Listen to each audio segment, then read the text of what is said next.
कुछ सही से करती हूँ, रोज पूजा पाठ करती हूँ, फिर भी घर में बरकत नहीं है, धन नहीं टिकता, सदस्य बीमार रहते हैं। तो आज इन्हीं सवाल का जवाब मिलेगा भक्तों। घर के मंदिर में जलने वाले दीपक, घंटी रोज धोने वालों, गौर से सुन लो, वरना पूरा घर हो जाएगा बर्बाद। आप सभी का दिल से, आत्मा की गहराइयों से स्वागत है। दोस्तों, जीवन में चाहे कितनी भी मुश्किलें क्यों न आए, एक चीज कभी मत भूलिए, पूजा मंदिर में रखी घंटी, देवी देवताओं की मूर्तियां और जलते दीपक के साथ कुछ गलतियां ऐसी होती हैं जो अगर हो गईं, तो किस्मत का पहिया उल्टा घूमने लगता है। ऐसा दुर्भाग्य आता है कि संभलना भी नामुमकिन हो जाता है। घर में बरकत रुक जाती है, खुशियां सूख जाती हैं और गरीबी ऐसे कदम जमा लेती है कि चाहकर भी हटती नहीं। भक्तों, हो सकता है आप भी अनजाने में वही गलतियां कर रहे हो, इसलिए पैसा पास टिकता नहीं, घर में अशांति रहती है और सफलता बस दूर से हाथ हिलाती है। हम बिना समझे, जाने अनजाने कुछ ऐसा कर बैठते हैं जो हमारे भाग्य का दरवाजा बंद कर देता है, और जब सब हाथ से निकल जाता है तब हमारे पास रह जाता है सिर्फ पछतावा और ताने। लेकिन घबराइए मत, आज इस वीडियो में हम आपको पूजा मंदिर से जुड़ी वे रहस्यपूर्ण बातें बताएंगे जिन्हें सुनकर आपका दिल खुद कहेगा, गुरुजी, आपने तो मेरी सोई किस्मत जगा दी। तो दोस्तों, इस वीडियो को अंत तक देखना, क्योंकि ये सिर्फ जानकारी नहीं, ये आपकी जिंदगी बदलने की कुंजी है। पूज्य गुरुजी ने कहा है, बहुत से लोग पवित्र वस्तुओं को धर्म का प्रतीक मानकर मंदिर में रख लेते हैं, लेकिन वहीं सबसे बड़ी गलती कर बैठते हैं। आज हम आपको विस्तार से बताएंगे पूजा मंदिर में कौन सी चीजें रखनी शुभ हैं और कौन सी अशुभ। दीपक कितने बजे जलाना चाहिए और जलाते समय कौन सा मंत्र बोलना चाहिए। घंटी कब बजानी है, सुबह या शाम और कितनी बार। शंख कब और कैसे बजाना चाहिए और बजाते समय किस मंत्र का जाप करना चाहिए। दीपक रोज धोना चाहिए या नहीं। मंदिर में कितनी मूर्तियां रखनी चाहिए और क्यों। ये 7-8 बातें छोटी लग सकती हैं, लेकिन इनका असर आपकी किस्मत पर सीधा पड़ता है। भक्तों, इस तरह की जानकारी आपको कहीं और नहीं मिलेगी, चाहे आप लाखों करोड़ों खर्च कर दें। हम अपने मन से कोई कहानी नहीं गढ़ते। ये सब ज्ञान है ज्योतिष शास्त्र, धर्मशास्त्र और ऋषि मुनियों की वाणी से लिया हुआ, जिसे हम आपके लिए आसान भाषा में लेकर आते हैं। और हाँ, एक भक्त ने हमसे पूछा था, गुरुजी, मैं रोज पूजा करता हूँ लेकिन फल क्यों नहीं मिलता। उल्टा नुकसान ही हो जाता है। इस वीडियो में मैं आपको इस रहस्य का भी जवाब दूंगा। दोस्तों देखिए, हमारा काम है आपको सच्ची और सही सलाह देना। हम आपको जब भी कुछ बताते हैं वो आपके भले के लिए होता है। अब इसे मानना या ना मानना ये पूरी तरह आपकी मर्जी है। लेकिन भक्तों, एक बात दिल पर हाथ रख कर कहेंगे, अगर मान लोगे तो आपका बेड़ा पार हो जाएगा। इस वीडियो को अंत तक देखने के बाद आपको किसी भी तरह की परेशानी का सामना नहीं करना पड़ेगा। आगे आपकी समझ, आप खुद ही इतने बुद्धिमान हो कि सही गलत का फर्क जान सकते हो। तो चलिए भक्तों, बिना समय गवाए शुरू करते हैं आज का ये बेहद खास और जीवन बदलने वाला वीडियो। पूज्य गुरुजी कहते हैं, पूजा हमारे जीवन का अभिन्न हिस्सा है। हर कोई किसी ना किसी देवी देवता की आराधना करता है। कोई माँ दुर्गा के चरणों में शीश झुकाता है, तो कोई भगवान विष्णु के नाम का स्मरण करता है। और हाँ, उनकी पूजा का फल भी मिलता है। लेकिन क्या आप जानते हैं, छोटी छोटी अनजानी गलतियां ही उस फल को रोक देती हैं। ये गलतियां इतनी मामूली लगती हैं कि हम इन्हें नजरअंदाज कर देते हैं, लेकिन शास्त्रों में साफ लिखा है, पूजा में पूर्ण फल पाना है तो इन बातों का ध्यान रखना जरूरी है। आज हम बात करेंगे घर के मंदिर में दीपक और घंटी के सही उपयोग के बारे में।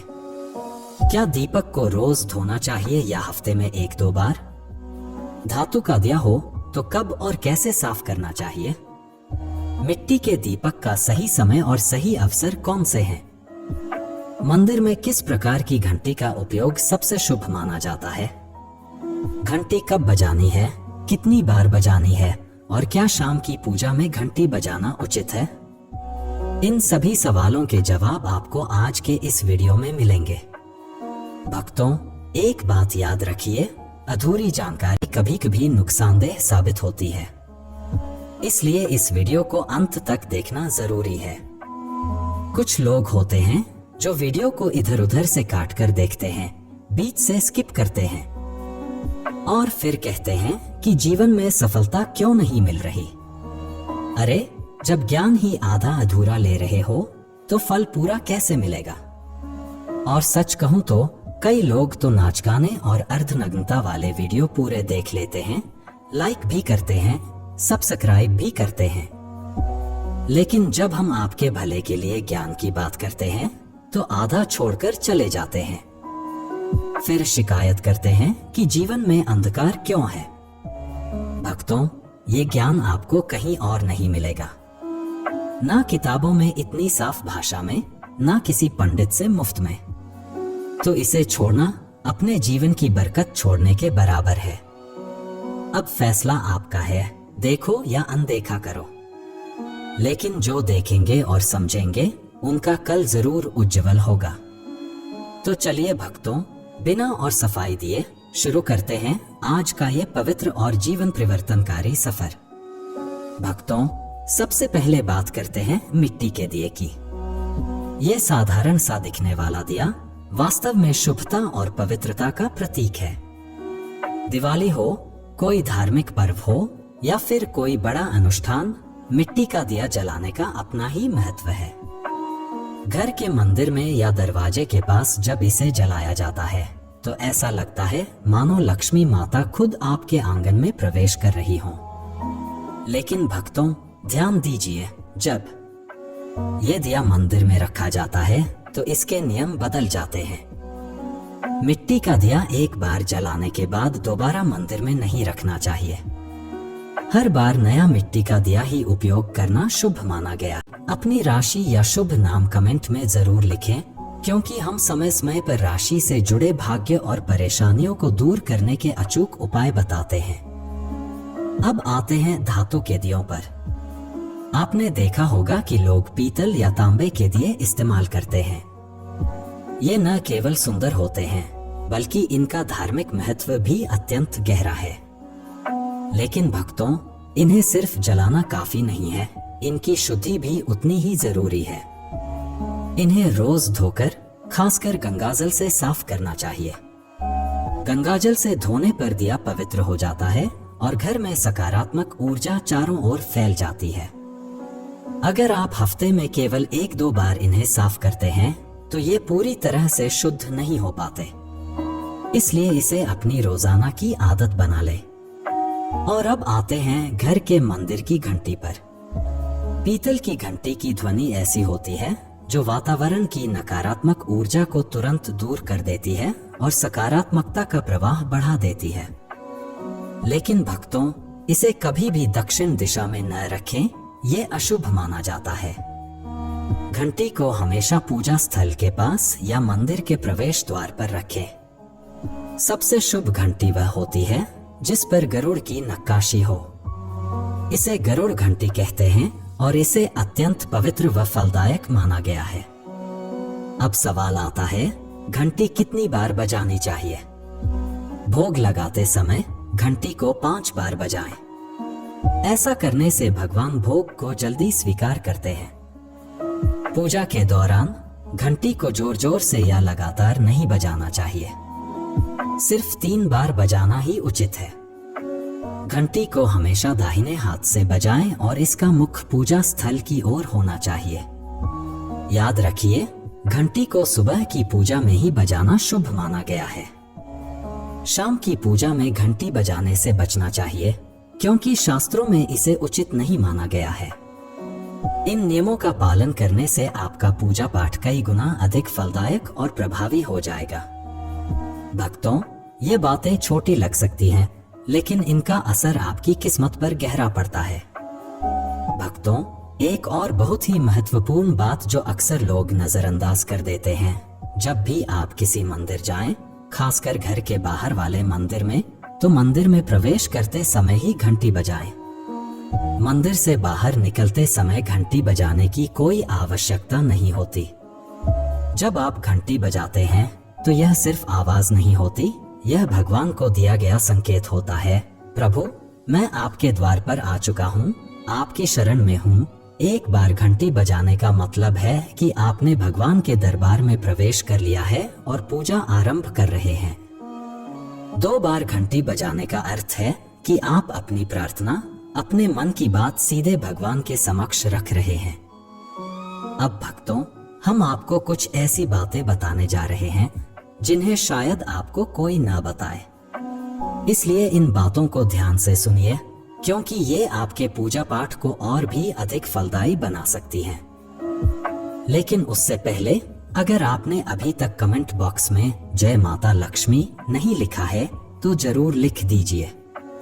आपके ये शब्द हमें आशीर्वाद जैसे लगते हैं और जब आप वीडियो को लाइक करते हैं तो हमारा मनोबल बढ़ता है। यही उत्साह हमें आपके लिए और भी मूल्यवान और आध्यात्मिक जानकारी लाने की प्रेरणा देता है। अब आइए जानते हैं पूजा मंदिर के कुछ आवश्यक नियम। पूजा करते समय आपका मुख हमेशा पूर्व दिशा की ओर होना चाहिए। यह दिशा सबसे शुभ मानी जाती है क्योंकि यहाँ से सूरज की पहली किरण आती है जो सकारात्मक ऊर्जा से भरी होती है। पश्चिम की ओर मुख करके भी पूजा की जा सकती है, लेकिन पूर्व दिशा का लाभ कई गुना अधिक है। घर की सीढ़ियों के पास पूजा घर बनाना अशुभ माना गया है क्योंकि वहां नकारात्मक ऊर्जा का प्रवाह अधिक होता है। भगवान का आसन हमेशा आपके आसन से ऊंचा होना चाहिए, कम से कम 10 इंच ऊंचा। भगवान की प्रतिमा को सीधे जमीन पर रखना अशुभ माना जाता है। ऊंचा आसन पूजा स्थल में सकारात्मकता और ऊर्जावान माहौल बनाए रखता है। पूजा करते समय हमेशा चटाई या आसन पर बैठें। यह न केवल आरामदायक है बल्कि ध्यान और श्रद्धा को भी स्थिर है। ध्यान दें कि आपका आसन भगवान के आसन से ऊंचा न हो, इससे भगवान के प्रति आदर और विनम्रता बनी रहती है। भक्तों, अगली बात बेहद जरूरी है, पूजा घर में कभी भी सड़े बासी या मुरझाए हुए फूल न रखें। मुरझाए फूल पूजा में अशुभ माने जाते हैं क्योंकि वे नकारात्मक ऊर्जा को बढ़ाते हैं। हमेशा ताजे, सुगंधित और खिले हुए फूल ही भगवान को अर्पित करें। जब फूल मुरझा जाएं या काले पड़ जाएं, तो उन्हें सम्मान पूर्वक मिट्टी में दबा दें। इससे नकारात्मक ऊर्जा दूर होती है और आपके घर में पवित्रता बनी रहती है। भक्तों, एक और महत्वपूर्ण नियम, जिस कमरे में आप सोते हैं उसमें घर का मंदिर नहीं बनाना चाहिए। यदि परिस्थिति के कारण आपको अपने सोने के कमरे में ही मंदिर रखना पड़े तो रात को मंदिर को ढक दें या उस पर पर्दा डाल दें। इससे रात के समय मंदिर से निकलने वाली ऊर्जा आपके विश्राम को प्रभावित नहीं करेगी।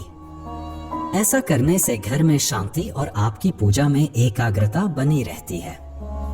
अब एक और विशेष बात, भक्तों, कभी भी काले कपड़े पहनकर पूजा न करें। सनातन परंपरा में माना जाता है कि काले वस्त्र मन में भारीपन और नकारात्मक भाव लाते हैं जो पूजा की ऊर्जा को कमजोर कर देते हैं। हमेशा शुभ और हल्के रंग के वस्त्र पहनें ताकि मन में शांति, पवित्रता और सकारात्मकता बनी रहे। चलिए अब जानते हैं घर के पूजा मंदिर में किन चीजों को नहीं रखना चाहिए। भक्तों, किसी भी देवी देवता की एक ही तस्वीर या मूर्ति रखें।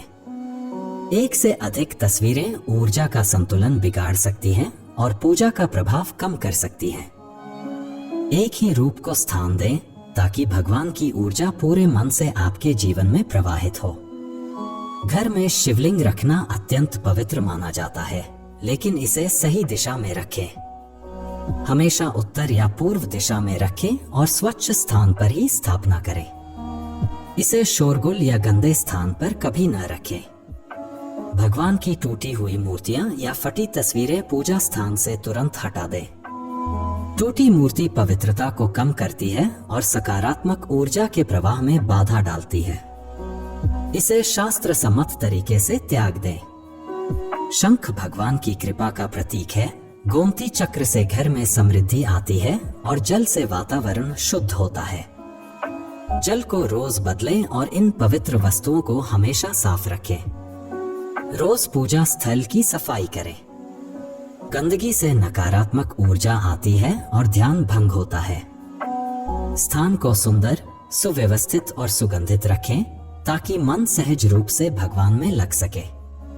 भक्तों, अब आइए जाने कि हमारे घर के पूजा मंदिर से जुड़े कुछ ऐसे नियम जिन्हें मानना बेहद जरूरी है। सबसे पहले, पूजा स्थान हमेशा घर के शांत और पवित्र कोने में होना चाहिए और अगर वह उत्तर पूर्व दिशा में हो तो सबसे उत्तम है।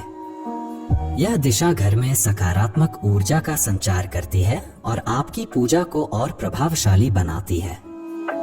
ध्यान रहे, पूजा स्थल कभी बेडरूम या रसोई के पास न हो। ये स्थान दैनिक कार्य और हलचल से भरे होते हैं, जहां नकारात्मक ऊर्जा भी पनप सकती है।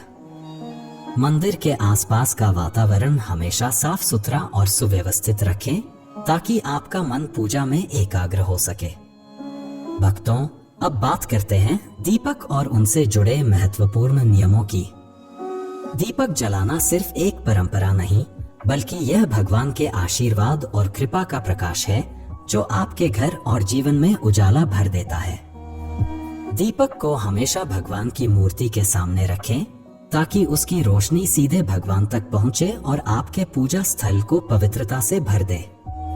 याद रहे, टूटा हुआ दीपक कभी ना जलाए और पूजा के समय एक साथ 2 दीपक, खासकर तेल और घी के, भी ना जलाए, क्योंकि दोनों की ऊर्जा अलग होती है और गलत तरीके से जलाने से पूजा की शक्ति कम हो सकती है। वास्तु के अनुसार घी का दीपक बाईं ओर और तेल का दीपक दाईं ओर रखना शुभ होता है। लेकिन ध्यान रहे, दीपक कभी भी पश्चिम दिशा में न रखें। दीपक के लिए उत्तर या पूर्व दिशा सबसे अच्छी मानी जाती है। साथ ही बत्ती का मुंह भी हमेशा इन दिशाओं की ओर होना चाहिए ताकि सकारात्मक ऊर्जा का प्रवाह और अधिक बढ़ सके। घी के दीपक में रुई की बत्ती और तेल के दीपक में लाल मौली की बत्ती का प्रयोग करें। रुई की बत्ती से प्रकाश स्थिर और शुद्ध होता है, जबकि लाल मौली वाली बत्ती से वातावरण में शुभ ऊर्जा का संचार होता है। नवरात्रि या विशेष अवसरों पर मां दुर्गा और मां लक्ष्मी के सामने गोल बत्ती का दीपक न जलाए, क्योंकि इसे अशुभ माना जाता है। और एक नियम और याद रखें, घी का दीपक जलाने के तुरंत बाद तेल का दीपक न जलाए। इनके बीच थोड़ा अंतर रखें ताकि वातावरण में संतुलन और पवित्रता बनी रहे। इन छोटे छोटे नियमों का पालन न सिर्फ आपके घर में शांति और समृद्धि बनाए रखेगा, बल्कि आपकी पूजा को भी अधिक फलदायी बना देगा। भक्तों, अब छठवीं बात ध्यान से सुनिए। दीपक हमेशा उसी समय जलाना चाहिए जब भगवान जाग रहे हों, जैसे सुबह के शांत और पवित्र समय में जब पहली किरणें धरती को छूती हैं, उस समय पूजा करते हुए दीपक जलाएं। फिर शाम को आरती के समय जब दिन की थकान ढल रही हो और वातावरण शांत हो रहा हो, उस समय का दीपक वातावरण को और भी पवित्र कर देता है। ये दोनों समय सिर्फ पूजा के लिए ही नहीं, बल्कि ध्यान और आत्मिक ऊर्जा को महसूस करने के लिए भी सर्वश्रेष्ठ होते हैं। इन पलों में दीपक जलाने से घर में सकारात्मक ऊर्जा का प्रवाह बढ़ता है और आपका मन भी निर्मल होता है। 7वीं बात, भक्तों, दीपक जलाना केवल धार्मिक नियम नहीं है। वास्तु शास्त्र और ज्योतिष शास्त्र में भी इसका गहरा महत्व बताया गया है।